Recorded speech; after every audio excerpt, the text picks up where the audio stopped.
Hi, everybody, and welcome to a brand new week of our daily Facebook live streaming series. We will do it live. And I hope you've all had a very wonderful and happy Easter. I shared a picture yesterday of our new Easter bunny. I love little soft toys, and so um, there's a picture of our pink Easter bunny, and her name is Tickly. So we had a really nice time at home. I know we were quarantined, but there's the internet, and we were able to watch a service online. And I hope you had a good weekend celebrating with your family. So let's get started with our topics for today. And today we're going to look at the economic consequences and a very heavy focus on the economy, a couple of important topics based on that. So I'm going to start with talking about a very important topic, and that is the federal relief monies that Congress has passed for states cannot and should not be used to bail out state governments who have mismanaged their finances for decades and are now facing a massive budget shortfall because of this shutdown, the contraction of our economy.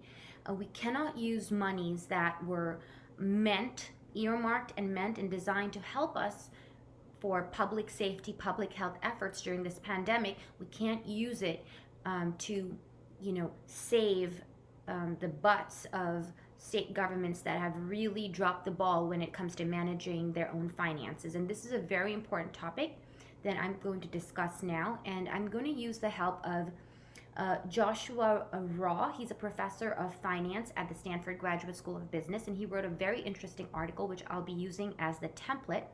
And we'll go through the points and I'll discuss it. And then I'll apply the various points specifically to Vermont so we understand how it is affecting our particular situation here and what the outlook most likely will be for us. So we know that state and local government is under a lot of pressure because of the contraction of the economy.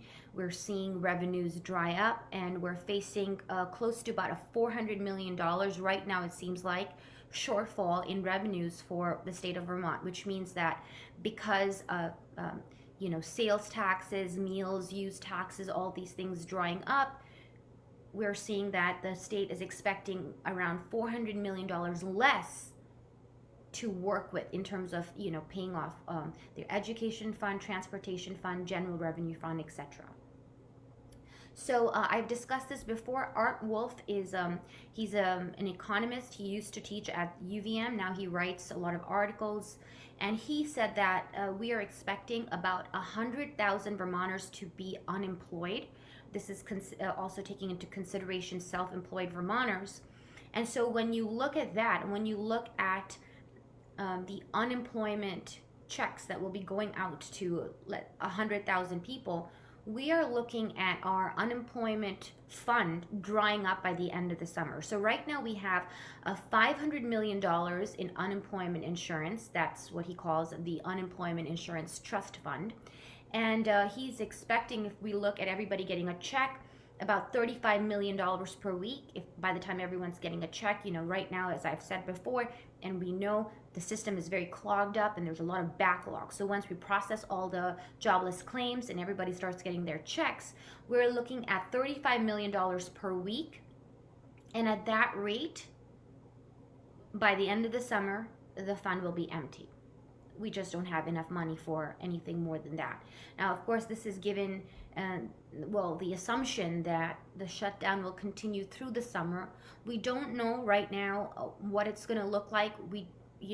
Governor Phil Scott has extended the stay-at-home orders till May 15th. He said that hotels can start getting reservations June 15th onward. But again, this is such a moving target. It's such a dynamic situation that we don't know where this is headed.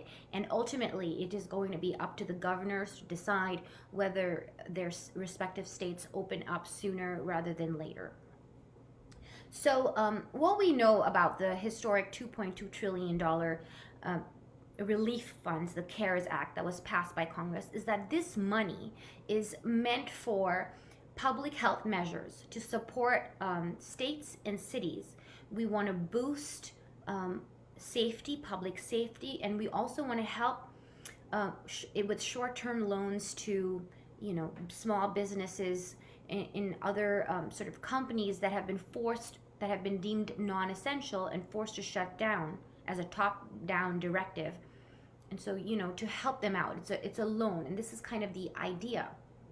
Now, there are people at the federal level, the Democrats especially, who are trying to get more money passed, and they're trying to design a federal bailout. And so Professor Raw he's making an argument to say, well, we shouldn't have that, and I'll get into that. However, we don't really need to even go to that level. The monies that have already been passed, the $2.2 trillion, we are seeing states like Vermont asking the federal government if monies that were earmarked for coronavirus assistance or coronavirus related relief, if those can be used to make up for the budget shortfall. So we're already seeing that effort happen in states that have long mismanaged their funds and who are not willing to change their course of doing business, which is basically spending money and getting your house in order. If you're not willing to do that,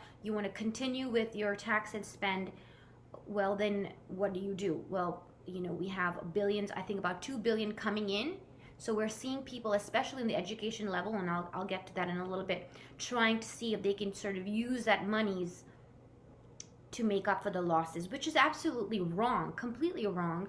Money that was earmarked for corona relief should go to that effort, not because our politicians don't know how to manage the state government and keep it within its means. We can't have that tyranny occur. Okay, so the fact of the matter is that with the $2.2 trillion that have been passed, the federal government has already taken very significant steps to prop up state and local government finances during the crisis. So even though it's meant for that, as we know, $2.2 trillion has also all this other stuff that's put in, like monies for the Kennedy Center, and a lot of other pet ideological projects that were passed because we needed a bipartisan consensus to have it passed both in the House and the Senate. But this also includes a little help because, to state and local governments, city finances, because we know everybody knows that the budgets are going to have less revenue than, say this time last year. So it already includes that, and this would have been sufficient. So I'm not saying that we shouldn't help people out, but what we're looking at right now is some states that have really dropped the ball, really mismanaged the finances, wanting more help, wanting the federal government to go above and beyond, and be able to get permission to redirect finances that were meant for public safety, public health measures into their depleting funds, and also get more money. That's the problem. Vermont is also very much on board with this, and that's what I'm calling out here today in today's live streaming episode. So we've seen that when it comes to direct aid with the CARES Act, there's $150 billion altogether going to state governments. There is $30 billion going for local education agencies and institutions, so education, public education, $25 billion for mass transit, and $8.5 billion in community development funding. So there's a lot of money that is going to help state and local governments when it comes to transportation, education, governance, community development. This is in addition to monies that are going for specific coronavirus relief, public safety, public efforts. We're already seeing enough money. And Professor Ross says that this would be more than enough to help state and local governments, unless there is a massive mismanagement that has taken place. In that case, of course, no amount of money is enough. You would need trillions. So if the states have handled their finances properly, there would be no problem. But the problem is only when states like Vermont have not done it. So there are two areas where this is going to be a real problem. The first one is education. So as we know, we've talked before, Vermont's education funding in 2020 is per pupil spending is the highest in the nation. We spend 20,000 per around 20,000 per student. The national average is 12,000, and even though we spend so much, the outcomes are nowhere near the top. In fact, they're either up just average or in some cases below average, which is in my opinion unacceptable. Most of the money goes to administrative bureaucracy, so we're talking not actually teachers but staff,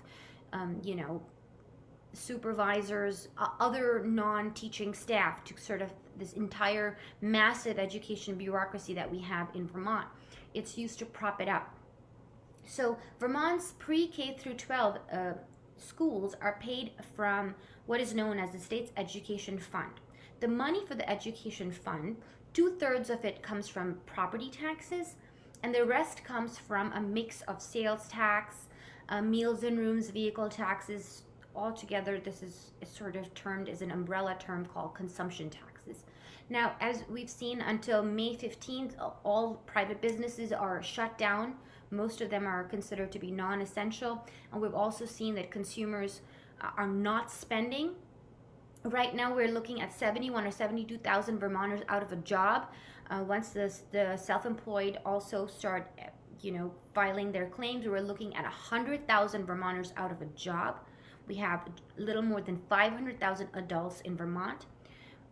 Economists are looking at, so it's about 1 in 5. Economists are looking at 1 in 3 unemployed by the end of the summer if this trend continues. So as a result, of course, Vermonters are not spending a lot of their money. So when it comes to the so-called consumption taxes, we're seeing a real depletion of that. And so according to the legislate, there's something known as the Joint Fiscal Office. There are analysts in the legislature that crunch the numbers, and according to their forecast, we are going to see that because of consumption taxes are going to drop by $89 million this year, and the education fund reserves are going to be wiped out. And in fact, we're looking at least $40 million in a deficit, maybe even more. Because as I just said, 2/3 come from property taxes. What if Vermonters are not able to pay their property taxes as more and more unemployment claims increase? Then what? So we're looking at a massive number of, in this case, tens of millions in the red. So what do we do about that? Well, Stephen Klein, he leads the legislature's Joint Fiscal Office, the legislative those analysts who crunch the numbers, and he has said that Vermont has asked the federal government if there is a, quote, wiggle room to use some of the monies that we're expecting from the CARES Act, which is, as I said, supposed to be for the pandemic. If they can sort of use some of that to fill up this deficit, to make up for the deficit in the education funding. They haven't heard back, but they're hoping that they might be able to do that. So at this point, I want to flag something for your consideration.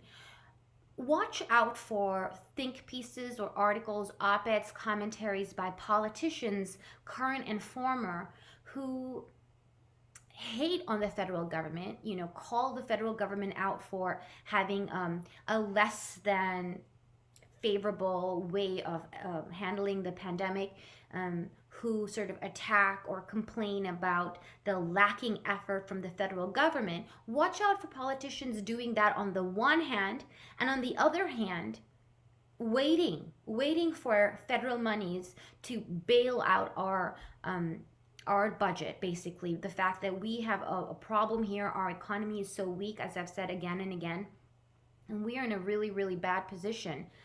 So on the one hand, they want federal government assistance. They're doing everything possible, asking for wiggle room, so they want that money to make up for their mismanagement. But on the other hand, they're playing politics by writing articles accusing the federal government, and in particular the president and the Trump administration, the White House, for not stepping up to the plate and not sufficiently or adequately addressing this pandemic. So this hypocrisy is something that I want to flag for you. Please watch out for it, because it tells you everything that you need to know about the way politics as usual happens here in Vermont. So, what would be the reasonable way forward then? We're looking at tens of millions in a deficit when it comes to education funds. As I've said, we spend the highest per student, even though we have a demographic crisis. We know families are leaving. We know that year after year there are there are fewer and fewer students in our K through 12 system. So the obvious, most rational answer is cuts. Cut spending. Obviously, there are people who are going to lose their jobs, and I've said it before, I'll say it again. No offense to those particular individuals, but we have to look at the whole picture. We have to have sustainable and wise policy making moving forward. So if we don't have the money, obviously we have to look at where we can reduce the size of the education bureaucracy. Now, on that note, there's an article in Vermont Digger discussing the impending fight, a very heated debate that awaits us as the Vermont NEA, which is a very powerful teachers union. Again, as I said, no offense to individual teachers, and I have to say this because, if I don't say this, then immediately the response is, oh, look at this Meg Hansen character. She's attacking our hardworking teachers. And that's how petty and politicized our public discourse is. That's why I'm trying to rise above that by constantly saying that I have absolutely nothing but gratitude and respect for our teachers who are doing a really, really good job, helping, our eager minds of tomorrow, our young, Vermonters, the future generations. It's not about that. It's about the system, the union, and the union bosses, the people who sit at the table and are unwilling to look at reason and unwilling to understand that we have a crisis here where we just don't have enough money, and depending on taxpayers to constantly bail out this entire bureaucracy, when we're looking at 1 in 3 unemployed, maybe 1 in 5, 1 in 5 unemployed, maybe 1 in 3 unemployed by the end of the summer. That's just not rational. That's just not sustainable. So as I said, the right way, the rational way, the only reasonable way is tax cuts. That's going to be a big problem because obviously the unions are not going to be for it. And in this Vermont Digger article, we're already seeing signs of that. So this is I'm quoting from the article. Talk of cuts is nerve-wracking for school officials who worry that most vulnerable students will need intensive services to repair the damage done by an extended closure. Well, we'll see. As homeschooling has become the norm now, and more parents are, have taken on this responsibility, we'll see. We'll just have to wait and see as far as the statistics are concerned. But politicizing that by saying, oh no, we need to then have more services to make up for this lost time. Well, my understanding is that virtual lessons are still available, reading materials are still available. It's not like school has shut down. Okay, in-person instruction is suspended, and definitely that is completely different from virtual learning. But it's not like we're in the Middle Ages. Right now, we have the internet, we have YouTube, we have the Khan Academy. We have so many various and diverse educational resources, websites, all kinds of information. I talked about EdWatch Vermont a few episodes ago. There are so many ways in which we can learn. We have access to the kind of information and knowledge that, even in the 1990s, was completely unthinkable. Right now, at the tip of your finger, you have everything available. So we'll see if that's, what education looks like at the other end of this shutdown and this pandemic. But to argue that there's absolutely no education taking place, that children aren't learning, and that there needs to be an extra effort to somehow make up for that, I find that very, very dubious a claim, especially because before the pandemic, we were, as a state, spending the maximum number per pupil, and yet the educational outcomes were, as I said, average or unacceptably in so many cases below average. So now you want more money to make up for the damage of what? Of average outcomes? I mean, there's just no credibility there. And so, but the point being is that they are averse to tax cuts. Not tax cuts, I'm sorry, spending cuts. They are averse to spending cuts, and there is talk about increasing property taxes.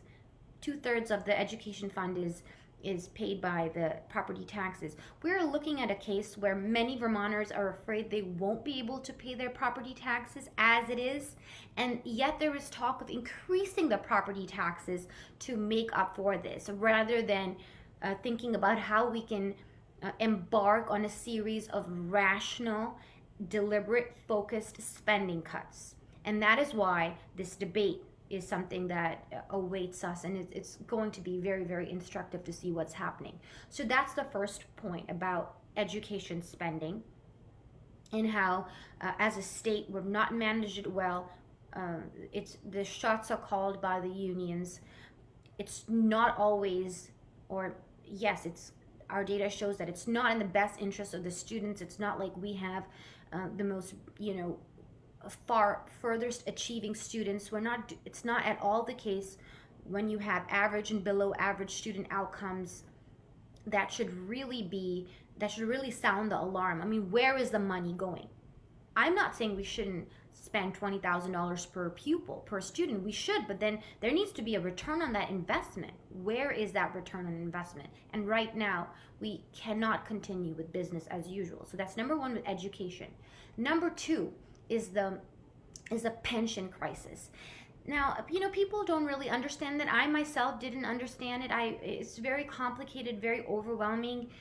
But it is so important. Once you start unpacking it, it is so important to understand why the pension debt crisis is a ticking time bomb.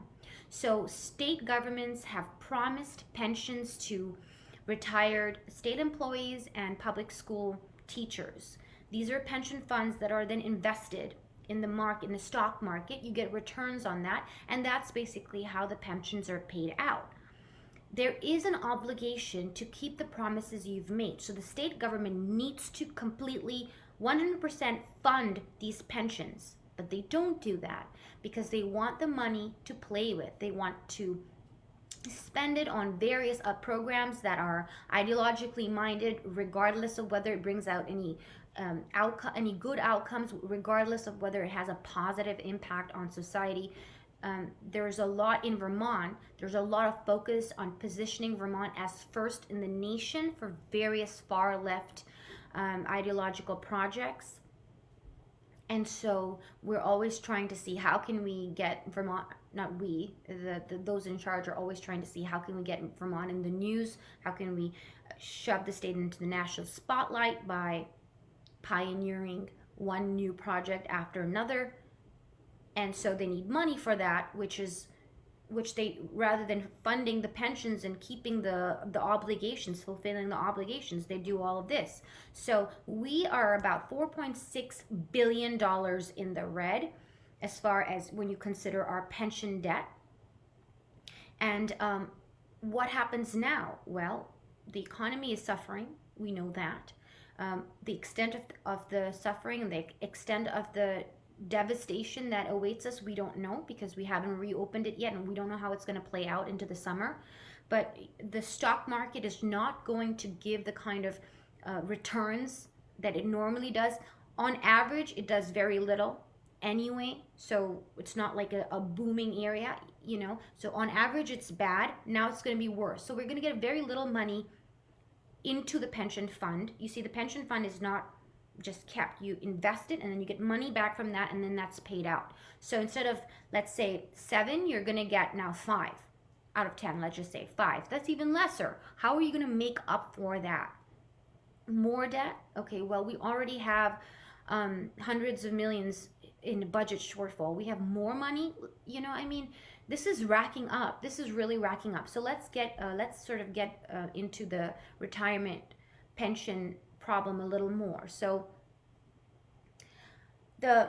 when you look at overall the picture of the United States, some are way worse than the others. So California's pension debt is enormous. Illinois is enormous, and Vermont would be too, but we're a smaller state. So when you compare it, it seems like, oh, 4.6 billion is nothing. Well, for the state of Vermont, it is an incredibly scary number.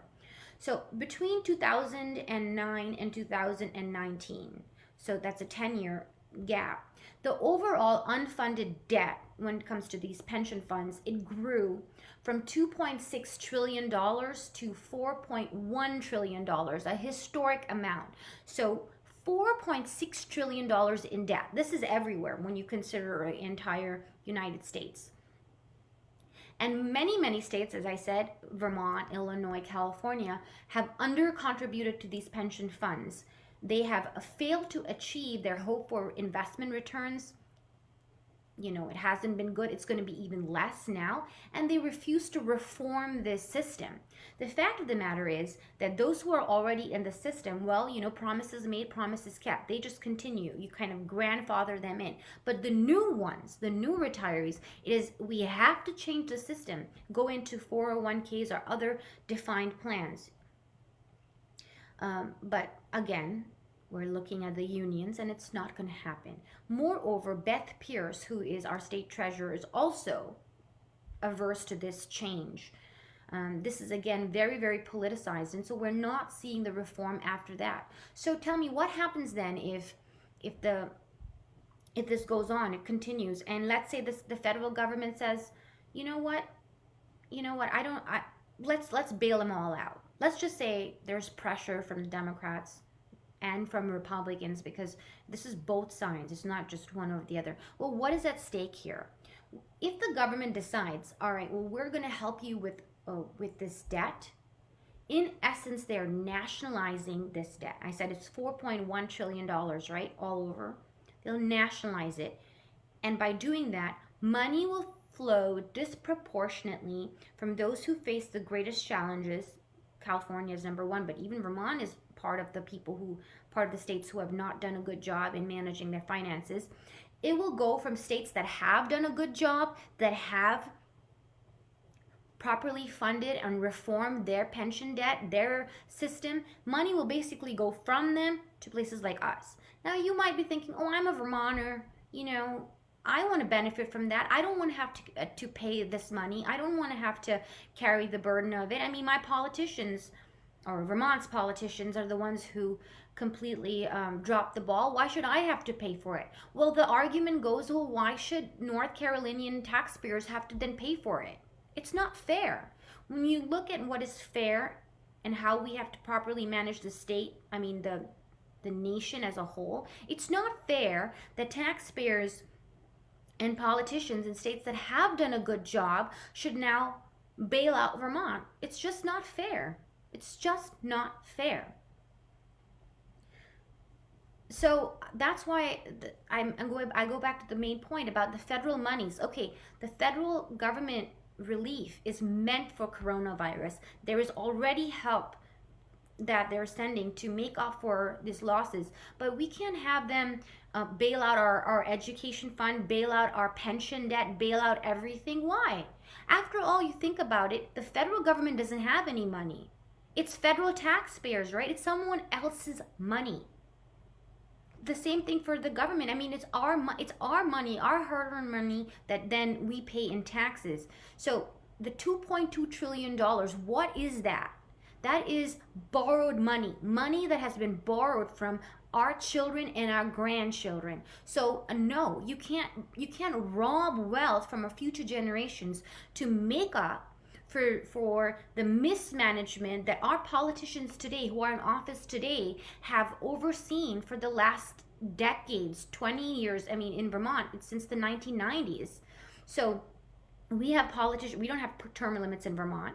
So we have politicians who've been in an office for 10, 15, 20 years. They have overseen this mismanagement. I don't want to rob my children and my grandchildren's wealth and their opportunities. I don't want to take money from them and make up for the losses of these politicians who are in office. No, that's not okay. That is absolutely not okay. The second aspect, more than that, is some states have actually saved up money in their rainy day funds to make up for, to in case there's a problem like this. So, for example, Wyoming has a year worth of expenditures in their rainy day fund. So they don't have to worry for a year. There's a problem, they have nothing to worry about. Texas has 19% of a year's expenditures. Illinois has zero. They have no money at all. What is the number for Vermont? I'm going to look into that. I haven't been able to see that. I mean, how much money do we have saved up for our rainy day fund? You just can't nationalize this problem, because I don't think it's fair to take money from the Wyoming taxpayers and from their politicians and that system and give it to Illinois, which is, as we all know, extremely corrupt. And then finally, for our unemployment insurance, as I talked about, we have $500 million, which is expected to be done by the end of the summer if the lockdown and the shutdown continues until into the summer. Well, only 31 states have set aside in their unemployment insurance the full amount that is recommended by the Department of Labor. So the Department of Labor gives you a number and says, if there is an economic downturn, you need to have this much money saved into your account, and that's how you're ready for it. This is what I mean about fiscal restraint and fiscal responsibility. Only 31 states have done that. New York and California are the worst. They have 36% and 21% of their recommended savings levels. Why should the more responsible states have to bail out these states? Vermont is one of them, by the way. Why should Wyoming, North Carolina, or any other state that has responsibly managed their monies, their taxpayer monies, bail us out? I'm a Vermonter. I really care about our state. I love our state. That's why I'm running for a statewide office. I want a change. I believe that we need a massive course correction. But I am also, actually, first and foremost, an American. And I don't want my fellow Americans who've done the right thing to bail out this mess that is caused by our politicians. No, I think that is fundamentally unfair, and I oppose it. And that's why I say that politics as usual just cannot continue 2020 onward. I don't know when this whole pandemic thing will pass. We're hoping that by the fall things will resume back to normal.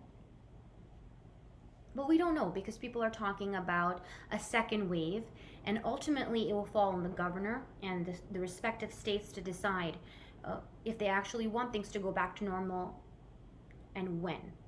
So on that note, I want to say that if we are going to change things, if we are going to have this massive course correction, then we have to look at rational and wise policy making. One of the big things will be going up against the unions, and that's going to be hard. But it is absolutely critical to cut the education bureaucracy. It is absolutely critical to prioritize maximizing student outcomes. We want our students to do well, and that means having access to all kinds of diverse educational resources. We can't be under the thumb of the education bureaucracy and the union bosses. We just can't have that. We definitely need to reform our pension debt crisis.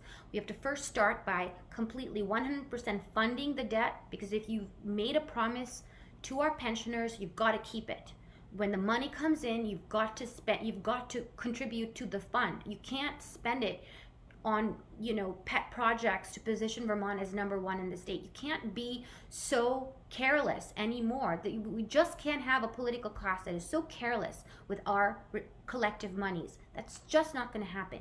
We need to look at at reforms, and reforms are available. There's no need for us to reinvent the wheel. Many states have embarked on rational and reasonable reform measures when it comes to education funding, when it comes to taxes, tax reform, pension debt reform, and they've done wonderfully well. So we can always take leaves out of those pages out of their books. We don't have to reinvent anything ourselves. We have access to it. We have to do that.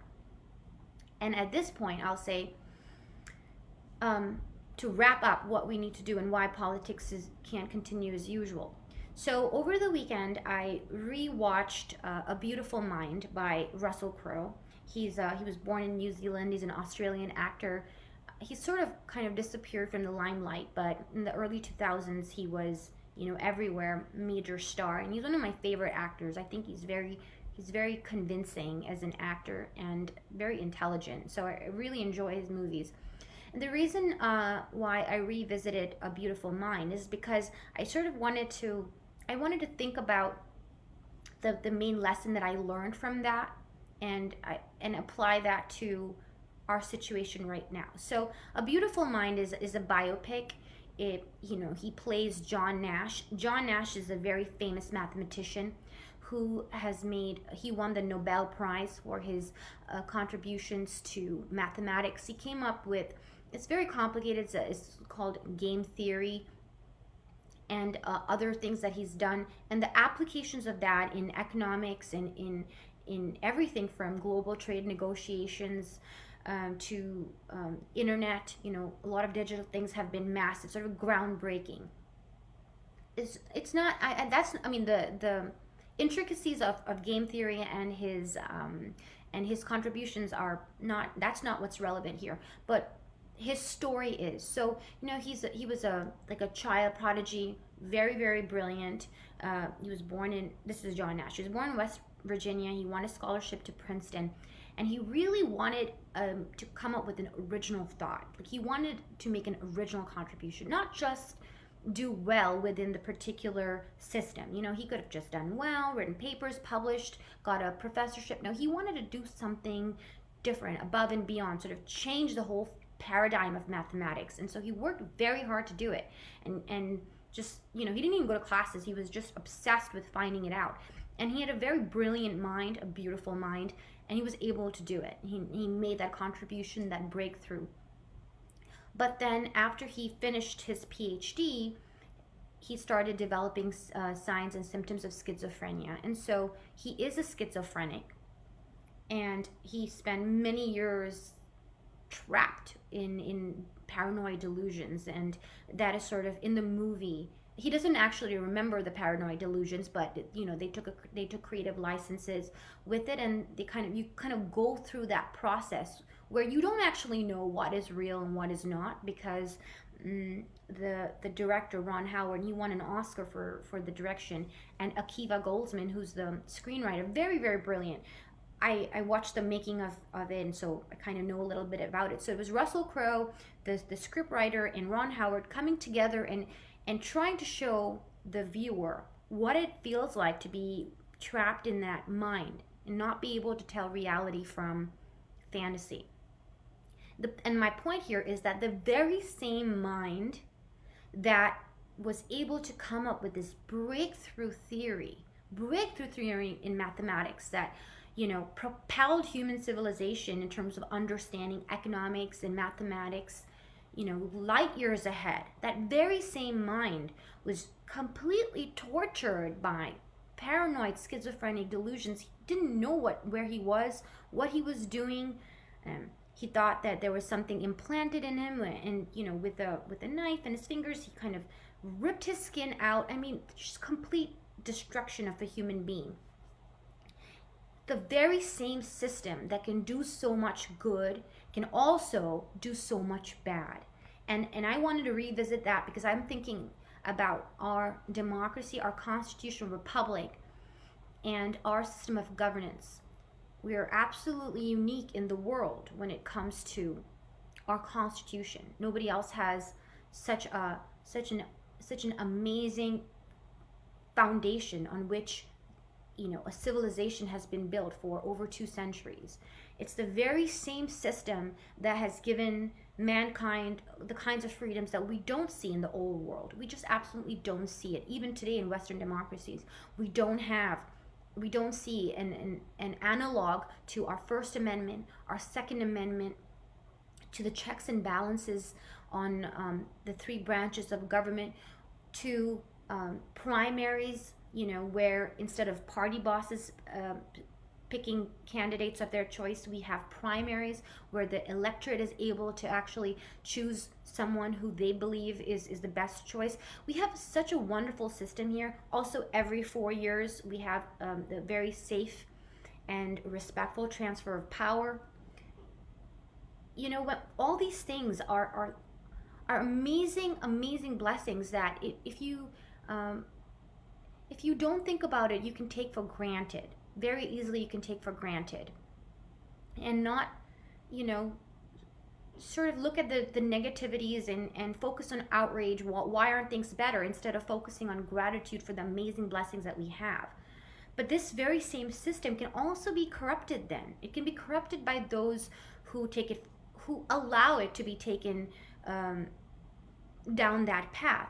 That's us. If we don't focus on gratitude, if we don't value the blessings that we have, if we resort to apathy, if we take it for granted, then there are people who, the paranoid schizophrenic side, if you want to, evoke a Russell Crowe's movie, they'll take it down a very different path. They'll take it down a path of tyranny, of abuse, of the lack of liberty, and that's very scary.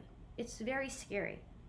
And it's something that we need to be very careful about, and we need to brace ourselves for it. One aspect of that in Vermont is really coming to the fore is the absolute need to protect our election integrity. And this is going to be my topic for tomorrow.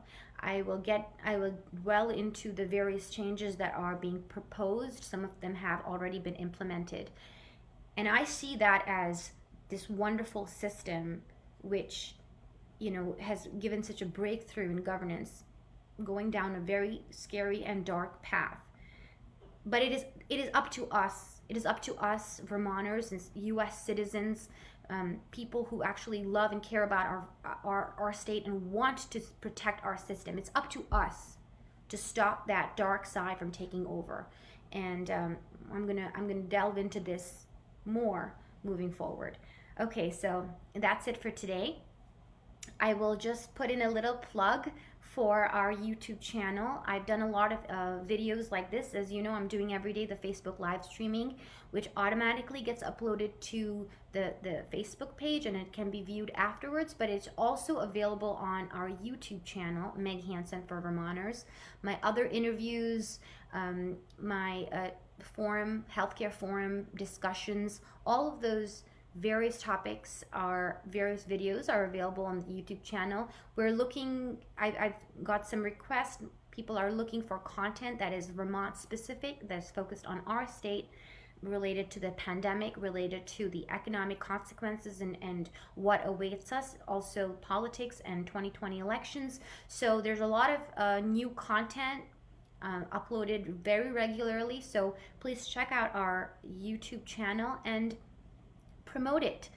Share it, send it to your friends and colleagues on Facebook, because right now that's all we have. We just have our online community, and this is our way of being our own media, of getting the word out, of sharing messages that we agree with and that we want spread. So I'll just request your help in getting the word out about our YouTube channel. That's it for today. I'll see you again tomorrow at 6 p.m. Join me then. If you have any questions, email me at info@hansen, Hansen for Vermont.com, or leave your comments here on Facebook. See you tomorrow.